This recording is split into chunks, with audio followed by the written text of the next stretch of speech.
যখন যেই দল ক্ষমতায় যায় তাদের দলীয় গুন্ডা বাহিনী এমনভাবে শিক্ষাঙ্গনে নিজেদের আধিপত্য বিস্তার করতে চায় যার দ্বারা অনেক সময় মেধাবীরা বঞ্চিত হয় এবং দলের চাটুকার যারা তারাই শুধুমাত্র সুযোগ সুবিধা পায়। গতকাল আমরা দেখেছি একজন শিক্ষার্থী যেও হয়তো এই দেশের জন্য বড় অবদান রাখতে পারতো এবং এই দেশের জন্য একটা মূল্যবান সম্পদ হতে পারত, সামান্য রাজনৈতিক স্বার্থকে কেন্দ্র করে নির্মমভাবে রডের আঘাত করে তার চোখটাকেই চিরত দেওয়া হয়েছে। সিলেট এমএজি ওসমান মেডিকেলে তাকে চিকিৎসার জন্য নেওয়া হয়েছে, ডক্টর জানিয়ে দিয়েছে সরি, এই চোখ দিয়ে সে আর কোনোদিন দুনিয়ার আলো দেখতে পারবে না। অথচ এই শিক্ষার্থীও সে হয়তো এই দেশের শ্রেষ্ঠ বিজ্ঞানী হতে পারতো, সে হয়তো এই দেশে শিক্ষাঙ্গনে বড় অবদান রাখতে পারতো, কিন্তু এই সামান্য রাজনৈতিক স্বার্থে তার চোখের দৃষ্টি চিরতরে কেড়ে নেওয়া হলো। কি হবে এমন রাজনীতি দিয়ে? রাজনীতি ছিল জনগণের জন্য, অথচ রাজনীতি আজ কত মায়ের বুক খালি করছে। আমরা এই নতুন বাংলাদেশে, জুলাই গণ অভ্যুত্থান উত্তর বাংলাদেশে এমন দৃশ্য আর দ্বিতীয়বার দেখতে চাই না। রাজনীতিটা, বিশেষ করে দলীয় রাজনীতির প্রভাবগুলো শিক্ষাঙ্গনে এমনভাবে পড়ে যে সন্ত্রাসী কর্মকাণ্ড, র্যাগিং এবং মেধা অবমূল্যায়নের প্রথা এই দেশের মধ্যে কেমন যেন অঘোষিতভাবে প্রতিষ্ঠিত হয়ে আছে। যখন আমরা ন্যূনতম আল্লাহর ভয় যদি না ঢোকাতে পারি তাহলে ভবিষ্যতে তাদের দ্বারা দেশ যেভাবে গড়ার সম্ভাবনা ছিল একইভাবে ধ্বংস হওয়ার আশঙ্কাও কিন্তু আছে। কারণ এই দেশে সবচাইতে বড় বড় দুর্নীতি, সবচাইতে বড় বড় প্রতারণা শিক্ষিত মানুষেরাই করে থাকে, যেগুলো অশিক্ষিতরা কল্পনাও করতে পারবে না।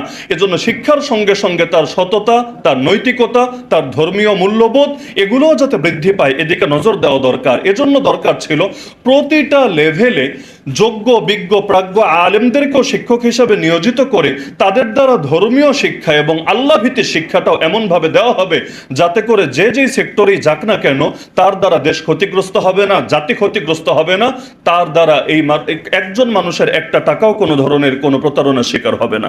উচ্চশিক্ষায় গবেষণার জন্য পর্যাপ্ত বাজেট ও সুযোগ সুবিধা রাখা দরকার। বিগত দিনে প্রেস ক্লাবে আমাদের ভাই সাদিক কায়েম দুঃখ করে বলেছিলেন যে ঢাকা ভার্সিটির মতো প্রতিষ্ঠানেও গবেষণায় বাজেট হলো জিরো। যেই তথ্য আমার নিজেরও জানা ছিল না। গবেষণার জন্য জিরো মানে কোনো বাজেটে আলাদা করে রাখা হয় নাই। এটা একটা জাতির জন্য লজ্জা এবং আফসোসের বিষয় ছাড়া আমি মনে করি কিছু হতে পারে না। ষষ্ঠ বিষয় হলো মানসম্মত কারিগরি উপযোগী শিক্ষাক্রম হওয়া দরকার। আমাদের সমস্ত ক্ষেত্রে বাস্তব জীবনে কাজে লাগে, যেটা আমি আগেও পয়েন্টে এনেছি, এই ব্যাপারটাকে খুব বেশি করে ফোকাসে আনা দরকার এবং এক্ষেত্রে ভোকেশনাল শিক্ষাকে, কারিগরি শিক্ষাকে মূলধারা শিক্ষার মতো সমান গুরুত্ব, সামাজিক মর্যাদা দেওয়া যাতে করে শিক্ষার্থীরা আত্মকর্মসংস্থান এবং আন্তর্জাতিক বাজারে কর্মসংস্থানের পর্যাপ্ত সুযোগ সুবিধা পায়। ভাষা হলো বাহন। মানুষের ভেতরে যতই জ্ঞান থাকুক না কেন, ভাষাগত যোগ্যতা না থাকলে সে সেটাকে প্রকাশও করতে পারে না এবং ভাষাগত যোগ্যতা না থাকলে জ্ঞানের পূর্ণতাও কখনো সাধিত হয় না। অথচ আমরা দেখতে পাচ্ছি স্বাধীনতার অর্ধ শতাব্দী অতিক্রান্ত হওয়ার পরেও আমাদের শিক্ষা ব্যবস্থা এমন একটা পর্যায়ে দাঁড়িয়ে আছে, অধিকাংশ শিক্ষার্থী নিজের মাতৃভাষাটা পর্যন্ত ঠিকভাবে পারে না, আর ইংরেজি এবং অন্যান্য ভাষা তো আরো দূরের কথা। কয়জন শিক্ষার্থী এমন আছে প্রমিত বানানরীতি অনুসারে শুদ্ধভাবে লিখতে পারবে এবং সে যথাযথভাবে বাংলা ভাষার সাথে এতটুকু পরিচিত অন্তত আছে যা দ্বারা মোটামুটি সে তার জ্ঞানকে জাতির সামনে শুদ্ধভাবে উপস্থাপন করতে পারবে। দুঃখজনক বাস্তবতা হলো বাংলাদেশের প্রবাসীদেরও বড় একটা সংখ্যক আছে মিডল ইস্টে। যদি তাদেরকে এই মিডল ইস্টে যাওয়ার আগে ভাষাগত যোগ্যতাটাও তাদের ভেতরে থাকতো, বাংলা ইংলিশের পাশাপাশি আরবিটাও যদি তারা জানতো, তাহলে মিডল ইস্টে গিয়েও ভাষাগত যোগ্যতার মাধ্যমে তারা আরো ভালো পজিশনে থাকতে পারতো। কিন্তু আমাদের মাননীয় একজন সংসদ সদস্য সংসদে দাঁড়িয়েও আরবি ভাষাটাও যাতে শিক্ষা দেওয়া হয় স্কুল কলেজে, এটা নিয়ে কথা বলার কারণে সেকুলারদের কেমন যেন লেজের মধ্যে আগুন ধরে গিয়েছে। তারা ট্রোল করতে শুরু করেছে, আরে সবাইরে যদি কোরআন হাদিসের মৌলবি বানিয়ে ফেলা হয় তাহলে জাতির কি হবে? অথচ আরবি ভাষার এই যোগ্যতাটা যদি অর্জন হয়, শুধু কোরআন হাদিসে বুঝতে পারবে তা না, বরঞ্চ আমাদের প্রবাসী যারা প্রবাসে যায়, বিশেষ করে মিডল ইস্টে, তারাও কিন্তু সেখানে তাদের কাঙ্ক্ষিত মান অর্জন করতে পারবে এবং বিভিন্নভাবে উপকৃত হতে পারবে। তো আমি মনে করি ভাষাগত দক্ষতা অর্জনের কোনো বিকল্প নাই এবং এক্ষেত্রে সকলের নজর দেওয়া গুরুত্বপূর্ণ বটে। দ্বিতীয় বিষয় হলো আমাদের শিক্ষা কারিকুলামটা মেধা কেন্দ্রিক এবং মানসম্মত হওয়া উচিত। আমাদের কারিকুলাম তেমন হওয়া দরকার ছিল যে শিক্ষার্থীরা ক্রিটিক্যাল থিঙ্কিং এ অভ্যস্ত হবে, উদ্ভাবনী ক্ষমতায় অভ্যস্ত হবে, বাস্তবমুখী দক্ষতা বাড়বে।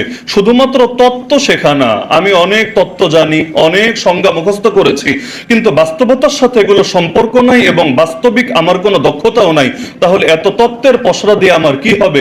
বাস্তব জীবনে এর দ্বারা আমি কতটুকুই বা উপকৃত হতে পারবো? 3 নম্বর বিষয় হলো নৈতিক ও মূল্যবোধ ভিত্তিক শিক্ষা হওয়া দরকার। শুধু বইয়ের জ্ঞান অর্জনে যথেষ্ট না, বরঞ্চ চরিত্র গঠন, সামাজিক দায়িত্ববোধ এবং নৈতিক শিক্ষা এগুলোকে গুরুত্বের সঙ্গে অন্তর্ভুক্ত করা দরকার ছিল। মনে রাখতে হবে যে আল্লাহর সঙ্গে সৎ না, সে আল্লাহর বান্দাদের সঙ্গে সৎ হবে এটা আশাও করা যায় না। প্রতিটা শিক্ষার্থীর ভেতরে আমরা ন্যূনতম আল্লাহর ভয় যদি না ঢোকাতে পারি, তাহলে ভবিষ্যতে তাদের দ্বারা দেশ যেভাবে গড়ার সম্ভাবনা ছিল, একইভাবে ধ্বংস হওয়ার আশঙ্কাও কিন্তু আছে। কারণ এই দেশে সবচাইতে বড় বড় দুর্নীতি, সবচাইতে বড় বড় প্রতারণা শিক্ষিত মানুষেরাই করে থাকে, যেগুলো অশিক্ষিতরা কল্পনাও করতে পারবে না।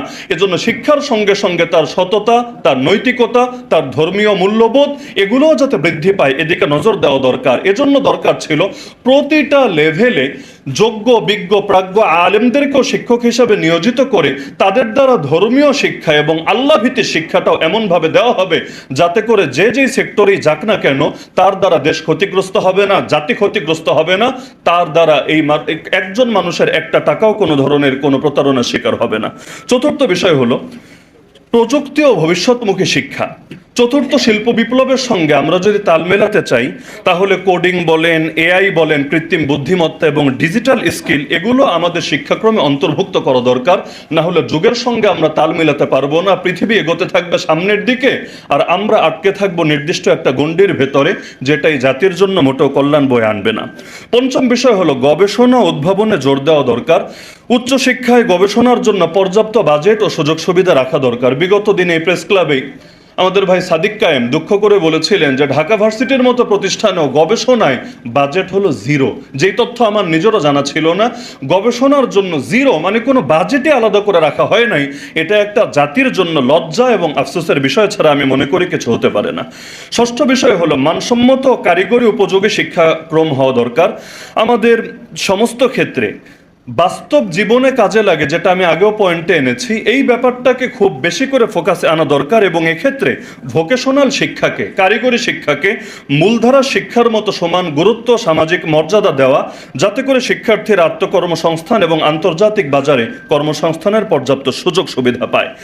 এরপর একটা গুরুত্বপূর্ণ বিষয় যেটা গতকালের একটা প্রেক্ষাপটকে সামনে রেখে বিশেষভাবে আমি আলোচনায় আনতে চাচ্ছি, যে রাজনীতিটা, বিশেষ করে দলীয় রাজনীতির প্রভাবগুলো শিক্ষাঙ্গনে এমনভাবে পড়ে যে সন্ত্রাসী কর্মকাণ্ড, র্যাগিং এবং মেধা অবমূল্যায়নের প্রথা এই দেশের মধ্যে কেমন যেন অঘোষিতভাবেই প্রতিষ্ঠিত হয়ে আছে।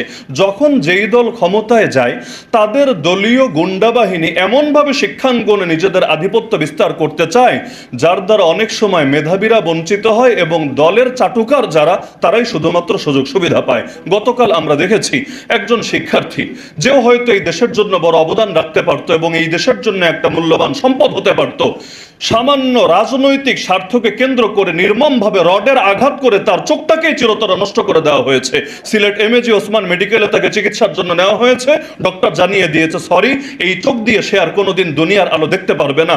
অথচ এই শিক্ষার্থীও, সে হয়তো এই দেশের শ্রেষ্ঠ বিজ্ঞানী হতে পারত, সে হয়তো এই দেশে শিক্ষাঙ্গনে বড় অবদান রাখতে পারত, কিন্তু এই সামান্য রাজনৈতিক স্বার্থে তার চোখের দৃষ্টি চিরতরে কেড়ে নেওয়া হলো। কি হবে এমন রাজনীতি দিয়ে? রাজনীতি ছিল জনগণের জন্য, অথচ রাজনীতি আজ কত মায়ের বুক খালি করছে। আমরা এই নতুন বাংলাদেশে, জুলাই গণ অভ্যুত্থান উত্তর বাংলাদেশে এমন দৃশ্য আর দ্বিতীয়বার দেখতে চাই না। পরবর্তী বিষয় হলো শহর এবং গ্রামের শিক্ষা, আর পাশাপাশি জেনারেল এবং মাদ্রাসা শিক্ষার বৈষম্য কবে দূর হবে একমাত্র আল্লাহই ভালো জানে, আমরা জানি না।